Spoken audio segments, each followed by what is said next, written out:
একটা আকীদাগত শিক্ষা, প্রথম শিক্ষা অর্জন করতে হবে। বাচ্চাকে শিক্ষা দেবেন, এটা একটা গুরুত্বপূর্ণ পয়েন্ট চলে এসেছে। বাচ্চাদেরকে শিক্ষা দেবেন প্রথম আল্লাহ সম্পর্কে ধারণা দেবেন, ঠিক আছে? নুরানি ধারণা ঠিক না, বাচ্চাকে শিক্ষা দেবে কি বলবেন?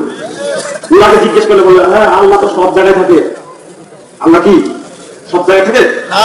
একই ঠিক? আল্লাহ কোথায়? আরশের উপরে। ভালো করে বলে, আরশের উপরে। সমুন্নত না সমাসীন? সমাসীন। এই কথাটা আজকে ঠিক করে দেন। আমি এর আগে কত বক্তব্য বলেছি, সমাসীন অনুবাদটা ভুল, সমুন্নত বলতে হবে। আল্লাহ আরশে কি সমুন্নত। দেখেন তাফসীরে জালালাইনে অনুবাদ করতে গিয়ে ভুল করেছে। বাংলাদেশে আল্লাহর সিফাত, আল্লাহর গুণাবলী নষ্ট করেছে কয়েকটা তাফসীর। নাম্বার 1 হলো তাফসীরে বাইজাবি, নাম্বার 2 হলো তাফসীরে কাশফ, নাম্বার 3 হলো তাফসীরে জালালাইন। এই তাফসীরগুলোর মধ্যে তারপরে নাম্বার 4 হলো মওদুদী সাহেবের তাফসীর, হলো তাফসীরে তাকরিমুল কুরআন। আল্লাহর সিফাতকে, নামকে, গুণাবলীকে একবারে মানে নষ্ট করে দিয়েছে। নাউযুবিল্লাহ। অনুবাদ করতে গিয়ে প্রত্যেকটি জায়গায় অনুবাদ করতে গিয়ে প্রত্যেকটি জায়গায় যেখানে হাতের কথা এসেছে সত্য অনুবাদ করেছে, যেখানে চোখের কথা এসেছে সে দৃষ্টি অনুবাদ করেছে। যে তাফসীরটা সবচেয়ে বেশি পড়া হয় আরেকটা তাফসীর, তাফসীরে মারিফুল কোরআন। সৌদি আরব সরকার টাকা দিয়ে ছাপাচ্ছিল, মাঝখানে জানতে পারার পরে ওটা বন্ধ করে দিয়েছে। এখন আলহামদুলিল্লাহ ডক্টর আবু বকর জাকারিয়া সাহেবের তাফসীরটা প্রিন্ট করেছে। এই তাফসীরটা অনেকটাই ভালো, আলহামদুলিল্লাহ। আকীদাগত সমস্যা আমাদের চোখে ধরা পড়েনি। আমি বলবো যেগুলো চালু ছিল আল্লাহর সিফাতের ব্যাপারে, যেহেতু এই দেশের আলেমদের আকীদা হলো উল্টা, লিখতে গিয়ে সেই কাজটা করেছে, সে উল্টা আকীদা লিখছে। এজন্য মুরব্বী বলে আল্লাহ সর্বত্র বিরাজমান। নাউযুবিল্লাহ। আল্লাহর পরিচয় আল্লাহ দিচ্ছেন আর রহমান আলাল আরশিস ইস্তাওয়া। রহমান আল্লাহ আরশের উপরে সমুন্নত। প্রথম শিক্ষা দিবেন নিজের বাচ্চাটাকে, আজ থেকে শিক্ষা নিন।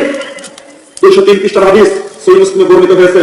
মুহাম্মদ সাল্লাল্লাহু আলাইহি সাল্লামের কাছে একজন সাহাবী মুয়াবিয়া সুলামি, তিনি এসে আল্লাহ রাসূলকে বলছেন, আল্লাহ রাসূল আমার ছাগল হারিয়ে গেছে, আমার এক রাখাল বাচ্চা একটা বাচ্চা নিয়ে ছাগল হারিয়ে গেছে।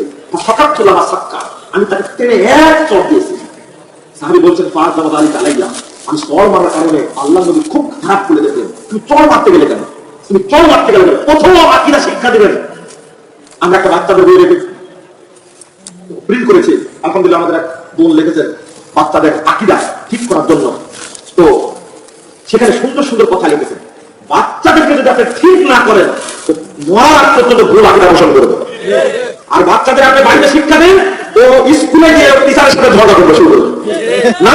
যদি পারেন আল্লাহ বলছেন আল্লাহ আরশের সমুন্নত, আর আপনি বলছেন আল্লাহ বিরাজমান, ওই ছোট বাচ্চার ভিতরে কথা শুরু করবে। আল্লাহ নবী মুহাম্মদ সাল্লাল্লাহু আলাইহি ওয়াসাল্লাম তখন খুব রাগ দিলেন, মারার কারণে। তো সাহাবী বলছেন, আফালা উতিকুহা, নবী আমি কি তাকে আযাব করে দিব, মুক্ত করে দিব, তাহলে কি মাফ পাবো? আল্লাহ রাসূল বলেন, এই করে দিহা, আগে নিয়ে আসো আমার কাছে নিয়ে আসো। বাচ্চা নিয়ে, ছোট্ট বাচ্চা নিয়ে আল্লাহ রাসূল সাল্লাল্লাহু আলাইহি ওয়াসাল্লামের কাছে নিয়ে আসলেন। সাহাবী বলছেন, আগেই তো নিয়ে, আমি তার কাছে আসলাম, তাকে নিয়ে আল্লাহ নবী সাল্লাল্লাহু আলাইহি ওয়াসাল্লাম তাকে প্রশ্ন করলেন, প্রথম প্রশ্ন করলেন, আইন আল্লাহ, বলে তো আল্লাহ কোথায়? আল্লাহু আকবার। এই বাচ্চা মেয়েটা বলতে, ফিস-সামা, আল্লাহ আসমানে। ও বেদাতি আলেমরা, হুজুরেরা, বুখারীর হাদিস পড়াও, মুসলিমের হাদিস পড়াও, আল্লাহ কোথায় আছে জানা না পর্যন্ত রাসূলের যুগে একজন বাচ্চা রাখাল মহিলা জানতো আল্লাহ কোথায় আছে। মাকে খত দিয়ে ঘোরা উচিত। একটা বাচ্চা নিয়ে বলছে, ফিস-সামা, আল্লাহ কোথায়? আরশে। মানে বলতো আমি কে? আল্লাহ রাসূল। আপনি হলেন আল্লাহ রাসূল। আল্লাহু আকবার। বাচ্চা নিয়ে মুখ দিয়ে বের হয়েছে। এই হাদিস প্রমাণ করে আপনার বাচ্চাকে প্রথম শিক্ষা দিতে হবে আল্লাহ সম্পর্কে এবং আল্লাহর নবী সম্পর্কে। আপনি ডাকলে কি জিজ্ঞেস করতেন? বাবু তোমার নাম কি? প্রথম তোমার আব্বুর নাম কি? কোন ক্লাসে পড়ো? দেখেন নবীর আদর্শ আর আমাদের আদর্শ কি হয়ে গেছে? ছোট থেকে শিখাবেন বাচ্চাকে। আর আখিরাতে শক্ত হয়, কত বুঝতে হবে সুযোগ নাই। এই বাচ্চা যদি মেয়ে বাচ্চা হয়, যেখানে বিয়ে হবে সেখানে গিয়ে সে আকীদা প্রচার করবে। ছেলে বাচ্চা যদি হয়, সে তার ছেলেদেরকে আকীদা শিক্ষা দিবে। এইভাবে আকীদা প্রচার করতে হবে।